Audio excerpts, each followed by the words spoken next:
Peace and Black Power, family. You already see what it is. You know what it is. We are out here on the beat. SANETER is back on the street. It's nice. It's warm. So you already know I'm going to bring y'all some powerful information, man. We got the sisters up in here. I got my mamacita up in here, you know. I got my mamacita and I got Sister Sapphire. Y que mi gente, aquí estamos en Harlem, en la 125 con SANETER y la noticia negra, la noticia más mejor para que tú puedas encontrar todo lo que está pasando en nuestra comunidad negra, okay? So come holla at SANETER on 125 when y'all here. That's right. All right, my sister, while I got you here, let's talk about some of the good works that you are doing as far as molestation and stuff like that. What you dealing with? Adult survivors of child sexual. Okay, yes, I'm gonna let her say that because she's gonna go in right now. Talk about it. Well, the work that I have been doing and is currently evolving around adult survivors of child sexual abuse has really having to do right now with my own story and being able to feel grounded in my own story and sharing it with people. So right now I'm just kind of I'm developing how to incorporate writing and the wellness modalities that I've learned with Queen Afua and other my other own research to support other survivors that have stories of their childhood and that harm, and helping them and supporting them and sharing their stories in whatever format, whether it be theater, poetry, or just writing and prose. Wow, that's awesome. And just to get people up to speed, can you tell them a little bit about your story? My name is Betsy. Some people know me as Simbra in the community. And I was born in the Dominican Republic, Haiti, and I was raised in the South Bronx. And around the age of 4 or 5 years old, I was molested, and I was molested throughout the time by different people that were close to the family and were family members. So as time had went on, I was very sexually charged. My childhood and my adolescence was very sexually charged, and I didn't really understand that. I didn't really understand why it was something that was so prevalent for me, and I was fighting a lot. I was doing a lot of things. A lot of rage was I was exhibiting a lot of rage, and that ended up me going into foster care and many things. And then finally I started doing theater, and that was theater for social awareness. And I decided that theater was something that I wanted to do to share my story. So later on I turned 21 and I dropped out of college 3 years in, and I decided that I wanted to tell stories and I wanted to tell personal stories. So then I joined the theater collective, and then I wrote a monologue called Family Owned and Operated, and that's really how it started for me to really kind of share with people what was happening and what I was going through. Okay, and as you know, I have shared a similar story on SANETER, Black News 102, how I was molested as a little girl, and how I told my mom about it because it was her boyfriend that had done it, and that she didn't do anything about it. So it kind of caused me to have a lot of depression growing up, and I started having these suicidal thoughts, even though I didn't even know what it was, but I knew something was wrong.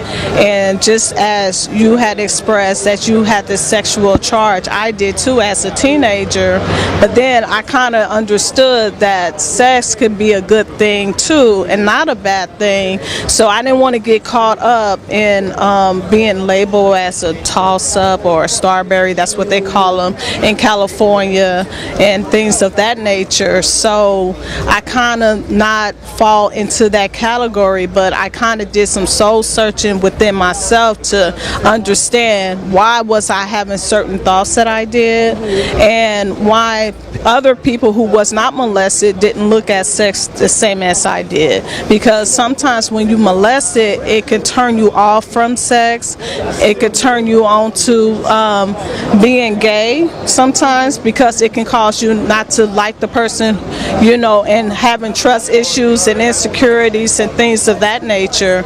So I think it's beautiful because just looking at you, one wouldn't even have that perception that you had that type of childhood, but you seem to be well put together. But I know you have to put a lot of hard work into. So what are some of the steps that you can give to those that are watching this, that are kind of like at the crossroad and trying to figure out what is the first step to do? Because you are with some organizations and with some groups, and I think whatever you're doing can also help others that's struggling. Yes. Well, one of the things that for me worked was sitting in the shits. Okay, like I went and I started a blog called Building Busy, where people did have that perception of me where, you're chilling, you're good, you're advocating, you're doing this, you're doing that, but I was falling apart. I wasn't eating. I was, I was in housing court, So then what started happening was that the spiritual harm was metaphysically, it was physically expressing itself. So I didn't understand how to keep house, like how to keep this house together. So all of the homes outside of me were deteriorating. So I was out to lunch. So literally, I was out to lunch. Yeah. So one of the things for me was really sitting with it, dancing with the dark for me, So and sometimes you don't, stay positive, say this, say that, but that shit didn't work for me, And I had to sit in it and I had to acknowledge why I was there. So, and sometimes that's hard. So for someone that maybe has an inkling or a feeling, just a feeling like something in my spirit is telling me that something wrong happened to me, because sometimes a lot of our brothers and sisters were harmed but can't pinpoint it. So I would encourage you to focus on that feeling that's resonating with you, as opposed to timelines, because timelines will fuck you up. Timelines is something that I find that other survivors are really caught up in, because you want to be able to tell them the facts, like who did it when.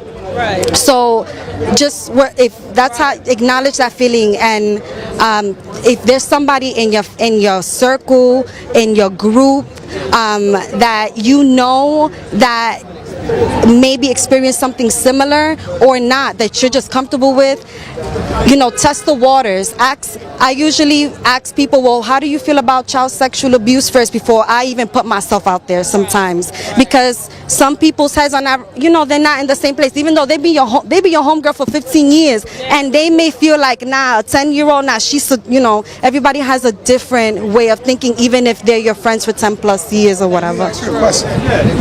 You mentioned that these were family members that sexually abused you. When did you ever come forward to your mother? Was you afraid, or how did you go about doing that? Did you come to mommy? Did you go to daddy? What was up with that? So there was an uncle, he was married to a cousin of ours, and he was molesting the kids around on our block and in the family. And I remember my aunt came and she asked my mom, I want to talk to Maciel, that's my name. I want to talk to Maciel if anything happened. And when they asked me, I did not know how to respond, how to answer, and I said no. And that conflicted me, because then my parents, they didn't know any better, and I was conflicted. So then later I internalized a lot of that, and I tried to commit suicide when I was 11, 12 years old. So when I went into the hospital, they asked, have you ever been sexually molested or abused or anything? Anybody touched you? And I said yes. So that was when my parents kind of knew something went, but for them it was like, well, you said no, so we didn't know how to believe you, so we can't really, we can't vilify someone when it was just a rumor. So it was disheartening for me, but it was also kind of, I didn't want to be a burden to my family. It was already kind of, you doing too much, you're being dramatic. It's okay, all you need is some discipline, and you'll be alright. You'll stop fighting in school. But in reality, I was fighting myself, you know. So, and I was just taking it out on everybody else at a very early age. Right. How do you view men now? Do you look at us differently? You hesitant to get into a relationship? Like, how are you in a man today? I dated women from the time that I was 13. Let me see. Now, you know what? People say that this is what happened, that these are the... No, some of the people say that this is what happened when you've been molested, that you end up dating women or you dating men. But let you go ahead and tell your story. No, but that's real. You understand? From every stereotype comes some truth, you know? So there's some truth to that. And from the age of 13, I was exclusively dating women. And I had, I dated with boys here and there, but it was a lot of older men. And it wasn't until I had a really bad breakup with my last ex-girlfriend, and I went to the Dominican Republic to really just take a step back and just recuperate. And for some, we have a belief that when you go over water, when you travel over water, your future changes. Things change, right? It's a clearing, and I just started meeting a lot of men that were not trying to just get with me or trying to feel, I started to be more open to what that can look like. And that's one of the things that I appreciate as I did going more into the English speaking Black community, and just meeting more men and just more individuals that weren't as they weren't as aggressive, or they were trying to be your friend. They were trying to be my friend, and they were respectful, and not to say that I always encountered disrespectful men, but it was like, oh, okay, I could be open to this. I was also older, I'm older now, more mature, and I have much more of a perspective on things, so it's different. It's a different conversation. Do you have any children? No, I don't. Okay, yes, Well, I can relate because even in my early 20s, I dated older men. And I think the reason I did was because I was molested. And I didn't have my father in my life. And I felt that if my dad was in my life, I would have been a daddy's little girl. So as I reflect on the relationships that I had, in my 20s with older men, I dated a principal. A high school principal one time for a few years. I kind of acted almost as if he was my daddy, but it was a sexual relationship going on at the same time. So it was just like daddy type of attitude with me. So when you stated that you dated older men, I felt that, and I guess that was part of the connection, because as I'm hearing you stating that you were molested by family members, I'm assuming that your dad wasn't in your life. Well, that's the part that I'm exploring for myself and in my book, right? That my dad was in my life, right, physically, but spiritually, mentally, when my dad worked 7 days a week. Literally 7 days a week. We used to have to wake up at 6 in the morning with him and my mom so that he can drive the bus and things like that, because nobody was trying to stay with 3 kids, So, but the thing is that he was so absent because he just had to work and do what he had to do, that it felt like it felt like he wasn't there. But he was there physically, but emotionally, mentally, spiritually, I don't think that he had the bandwidth for it. What happened when he found out that what happened when he found out that you were molested? Well, my dad, I don't know if it was that they forgot, and I think that's part of the trauma. Yeah. But it wasn't until when I was 24 that I told them again, I want us I want to start over my life. I want to let you guys know that I feel like you weren't there for me emotionally, spiritually, mentally. Granted, I understand that you gave us everything that you needed to. Yeah. However, I could have lived in a box if I would have seen you and mommy touch as a kid. You know what I'm saying? I didn't understand the concept of touch, of good touch, bad touch. Those were unless you was getting your ass whooped, you was getting a pela. A lot of the touch was violent. So it was a lot of violence at home, and then I was fighting outside in school or wherever I was at. So when my dad did find out, he was in shock. I think that he asked me like, well, why didn't you tell me, or you should have said something, and it really turned into something that I wasn't expecting. He was very angry, and then a lot of the anger, it was just a lot of displaced anger for us, because your family is also a victim. Yeah. Your community is a victim. It's just not the child. Because my parents, my mom mentioned, she said, you were different. I don't know what happened to you. So they understood that something happened to their child. They just didn't know what. Right. Okay. Have you ever heard of Brother Poppy? Yes, I have. All right. Have you ever heard of Poppy? Yes, I have. When you listen to his story, do you feel his pain, or you see the confusion, how he is 1 minute? We know he bipolar because we know of the things that went on with him. 1 minute he a cool dude, the next minute he flipped the script, the next minute you like, damn, you dealing with somebody that's enraged, because he always talk about, a lot of people don't understand his pain and what he went through. Talk to Brother Poppy. Well, the thing is, right, like I don't know about his condition, right? I don't like to call it condition, and I also can't tell him what could he have done differently, right? Because in the moment, sometimes it's such a secret. We're as sick as our secrets, right? And sometimes the secret is so unbearable that it doesn't matter how it gets out, it's just gonna get out.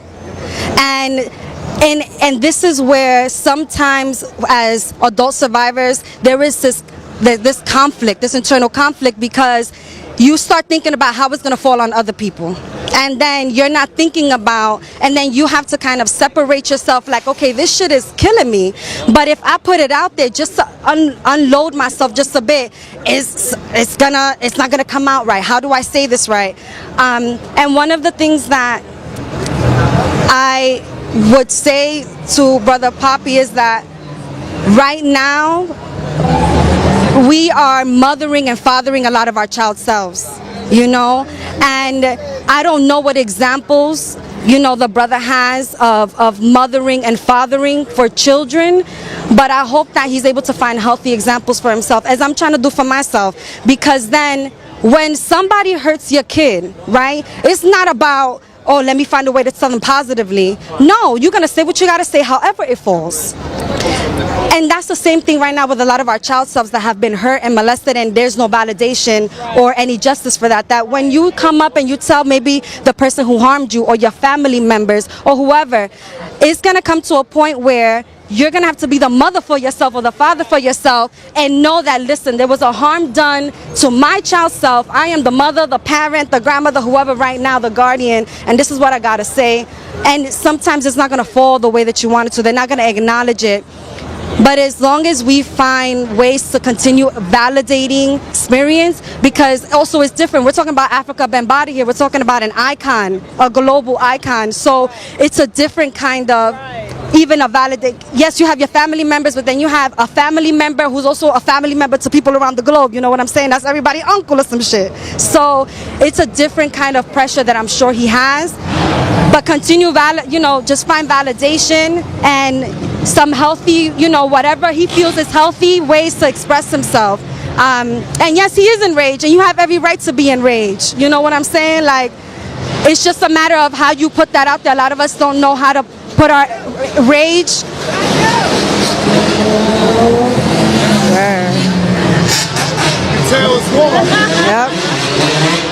Well, I would would like to also say too, in a way, I think Poppy is handling it quite well, because he seemed to be a well-mannered man, and he's really not a menace to society. I know growing up he's been in and out of jail, but that's part of the side effect of being abused and not having the support you need as a teenager, because for what I understand, a lot of this abuse took place when he was developing into his manhood. So he really didn't have the opportunity to really be a teenager. Being molested just totally take your childhood away, your teenager years away, and like she said, you have to mother or father yourself, and that's a taught learned behavior, because you're going to make a lot of mistakes, you're going to lash out.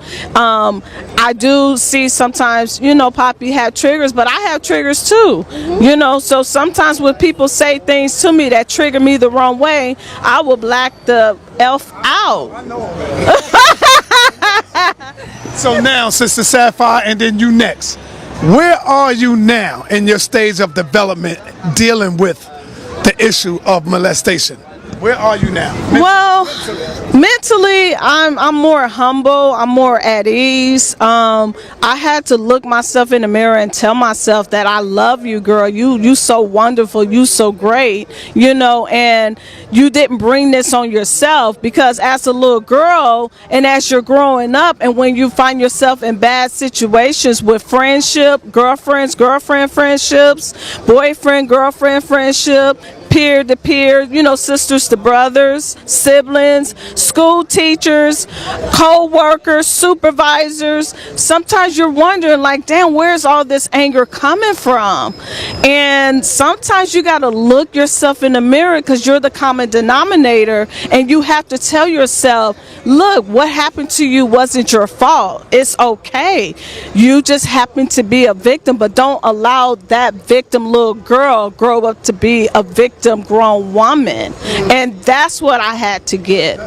And once I realized that, then I felt so much weight being lifted off my shoulders, and I'm like, if I can apply that to this, then I can apply that to me getting a promotion at work, you know, me having better friendship with my girlfriends and friendship with my man, you know, things of that nature, because a friendship comes from within yourself, and if you can be a best friend to yourself, then what's inward comes outward. So I had to look deep within myself. I also put myself through counseling too, because I figured that I couldn't do everything on my own.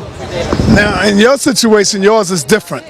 It wasn't a family member, it was your mother's boyfriend. Come on, am I right? Yeah, it was my mother boyfriend. Right, that's what I'm saying. Now, how did you come to say, you know what, I got to go in there and tell my mom? How long did it take for you to say, you know, let me tell my mother what's going on and what's happening? Well, at first I told my sister, because I'm the oldest and my sister is right behind me, and I told her, and when I told her, she was like, well, he's not doing that to me, this is what he's doing. So he was just finger penetrating me and touching me, where he was forcing my sister to give him oral sex. So I knew then, well, damn, it's not just me, so yeah, let's go and tell moms. So I told mom first, and she called me a liar, and then when my sister did it, because we didn't do it together, you know, she slapped her in the face. So as I was growing up as a teenager, after going through all of that, it was almost like my mom looked at me as a competition with any other man that she was with, as if it was my fault.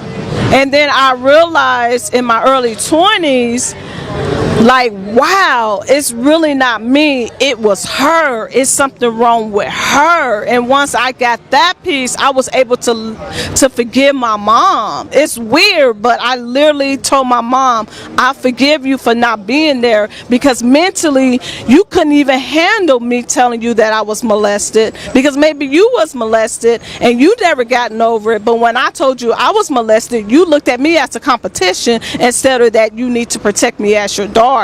So I said, I forgive you for not even having the mindset to be my mother. And she was like, well, you know, I don't believe you. you know, and I still don't believe you now. And I said, I still forgive you. And that I was able to let it go and not wear that jacket anymore. So I'm a better person because of that.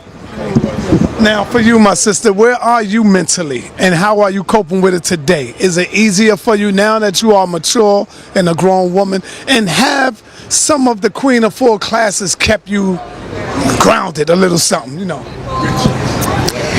Well, right now I'm definitely in a better space than I was.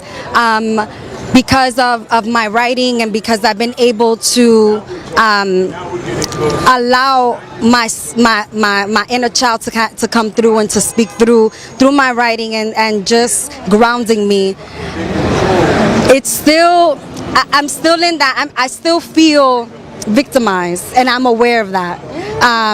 I still feel victimized because I'm deciding to go back and write through it and things of that nature. You're reliving it. Yeah, so I'm definitely understanding that I'm not there any longer. However, I'm still reliving this in different forms and different ways. So I'm in this place of acknowledging that, of taking Queen of Fours healing work with the greens, with my womb yoga, and going back to that, because I had to step back. I had to step back because I realized that I'm enraged. So right now I'm just angry as hell. You know, I'm enraged, and I'm okay with that. Like, I'm okay with being angry and being mad and feeling that out, and finding ways of releasing it. And so I can share it as well, you know, with other brothers and sisters who are mad too, and maybe don't know it, or just don't know how to express it. So right now I'm just enraged, and I'm cool with it, and I have the support in spirit of Queen of Four with her books. I have Heal That Stuff in my book right now. Like, Heal That Stuff in my book. Got my, you know. She got a lot of I got a lot of stuff in there. Got my Heal That's, you know. Going back to it, I'm starting over, you know, starting over again, so that I can refortify myself, so that I can go back out with my work and hold space. So right now I'm just stretching into myself so that I'm able to hold space for other people. Okay, wow, now, that's beautiful. if you was to see the man who physically harmed you as a child today, how will you be able to cope with it? You don't know until that happens, huh? And first question is, when was the last time you seen him? Well, the last time that I saw one of them, I was on the bus about a year ago. Yeah, about a year ago, and I remember I was with a friend who was coming up to visit. And we were good, we were chilling, and then I froze because I didn't know what to do, what to say. I kind of just went blank. And, you know, to this day, I'm very skeptical about family gatherings, baby showers, or someone's sweet 16, because I never know. So I'm really trying to get to a place where I don't feel like I'm compromising my integrity, like, of myself and my, you know, the things that happen, so that I can play nice with family. So that's really where I'm at with a lot of things, because we're as sick as our secrets, no? That's incredible that you said that, because I think someone video had went viral either on Facebook or YouTube. Yes, she went to a family reunion or a family function, and she saw the uncle and blacked out. You gotta let me know that. Yes. I'm gonna put it in here. Yes, and it kind of raised a question, because the reason she blacked out is because she said family members are not acknowledging that this happened to her. And why is it okay for him to always be welcome to come to family functions, but the victim have to deal with it? The aunties and the grandmother said, child, just ignore him, just deal with it, or you speak to him and keep it moving. So it's a lot of self-healing that needs to happen in families, because when we have family gatherings, we'll talk about our health history, but we won't talk about Uncle Charles that had molested me. Which is part of your health history. Right. Because it's mental health. And it's your cycle. I mean, and then if you bring more, you know, birth to your dome onto the family, then that's going to also hurt the seed that comes out of you. So where is the justice within the family when the family member is the abuser? There is no acknowledgement of that, and I just think that a lot of families don't want to talk about that. That's one of my children. Oh, hi. Yes. Okay,